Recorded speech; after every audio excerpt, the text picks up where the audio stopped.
The Broncos are the first team in the tier where you don't want to play them.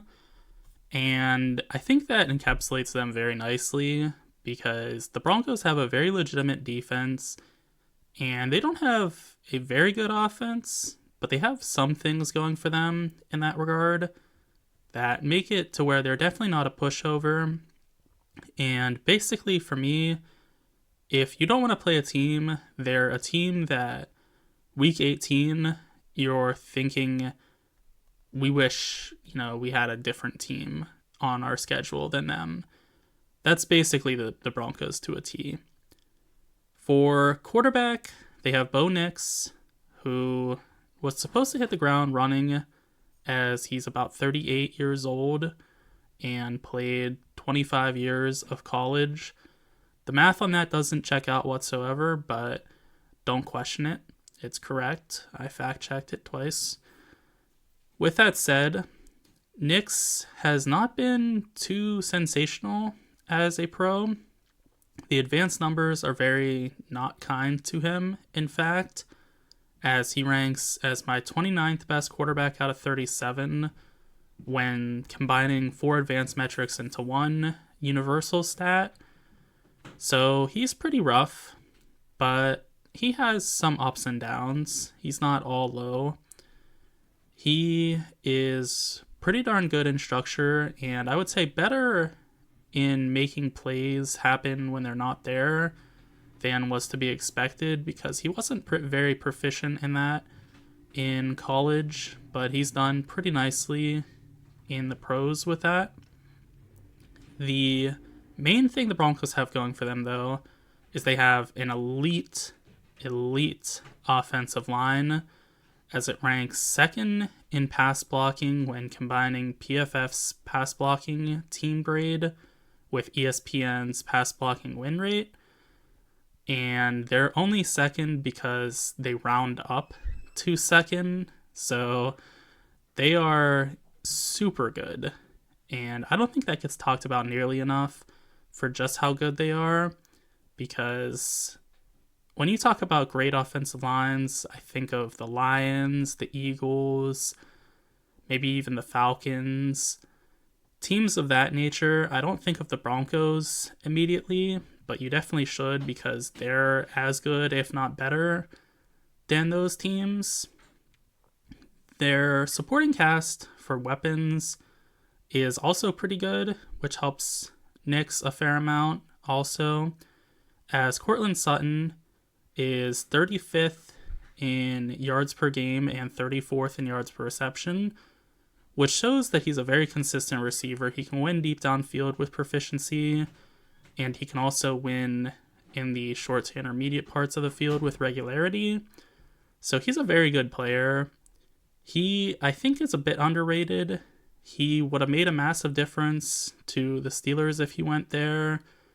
He would have made a big difference if he was on a plethora of teams in all actuality. So he's a very good player that doesn't get talked about as much as he probably should. They have Josh Reynolds, who's 82nd in yards per game and 16th in yards per reception, which should probably calm down a little bit as the season progresses, as he's played a very limited number of games and snaps to this point. So he probably isn't quite as good as those numbers would illustrate, but he is a deep downfield winner nonetheless. He's been that for years now. He was in Detroit last year, so he's not devoid of talent. It's just probably not as representative of him as it actually should be. So they have 2 really quality receiving options, and then they have a third that is a quality third option in Devon Vele, I think is how you pronounce his name. He's 83rd in yards per game and 95th in yards per reception. So he's a solid third. He is more of a field or short game changer than he is a deep downfield winner, as evident by him being 95th in yards per reception. But there's value in being a short game receiver nonetheless, especially with the other two options for the team being deep downfield winners themselves. There's a nice balance going on. And I think it's kind of surprising how good they actually are, because at the start of the season, I think a lot of people were expecting their weapons to not be very good, but they've actually turned out to be pretty reasonably sound. So they have a lot going for them on the offensive side of the ball, the least of which is probably Bo Nix, but he can grow into something still. So they have a pretty solid future looking ahead of them. They're definitely ahead of schedule also. One thing they don't have, though, is a good tight end, as Adam Troutman and Lucas Kroll are both whatever. I would say Troutman is better, but neither are really going to keep the defensive coordinator up at night. And I think that's a bit problematic for them, because Nix is a short game merchant more so than some other quarterbacks. So it would be nice to have a tight end option, but having three good receivers is a solid starting point for sure. As for their rushing game, they are basically dead average, as they're 17th in rushing expected points added and 15th in rushing success rate, which, if you don't know what these stats are, I have a video that breaks them down. They're awesome because they help define how well an offense, defense, quarterback, rushing game, you name it, they define how well you're playing in all of those facets. So I think it really illustrates nicely that they are a pretty average rushing game, which is not because their line is poor, but it's because they don't have great rushing attackers. And Javonte Williams, he's all right, but he's slowed down due to injuries, and he's their main guy. Moreover, Jaleel McLaughlin is a solid running back.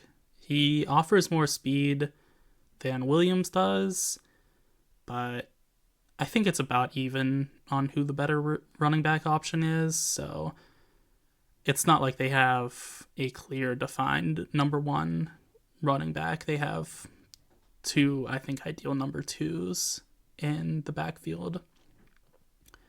As for their defense, though, this is where things really get interesting, as they are third in defensive expected points added and fifth in defensive success rate, which is just absolutely elite stuff.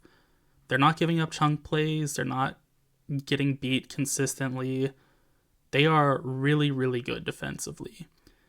I would say that bears out when looking at their defensive talent also, as I would say they have 7 above average defensive starters, with Patrick Surtain being their number one guy. He's a top 3 cornerback, so that's huge. He can just completely erase any receiver he lines up against. Then they have safety Brandon Jones, who's a balanced safety. He's good against the run. He's good in pass coverage. He can blitz a little bit also. He's very good all around. Jonathan Cooper, the edge rusher, he's a good run defender. He's all right as a pass rusher also, but mainly good as a run defender.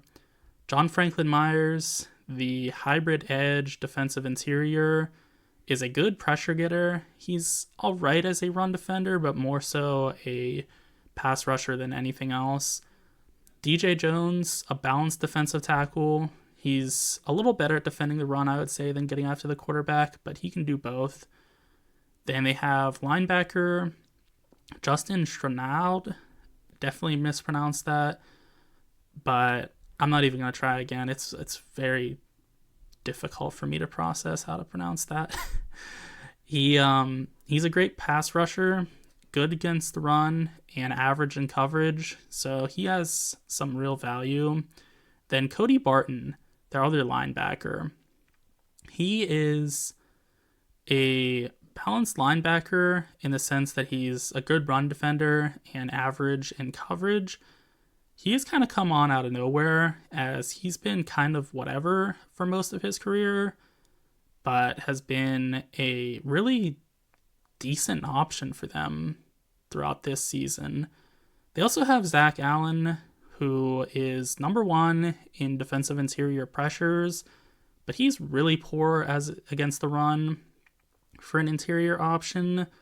So he does have some faults, but I guess he would be a plus also. So that takes them to 8 above average defenders. They'd have just one poor defender in PJ Locke, who can really only blitz the quarterback, which is not good for a defensive back. And aside from him, everybody else is solid also. So they have a really good defensive roster.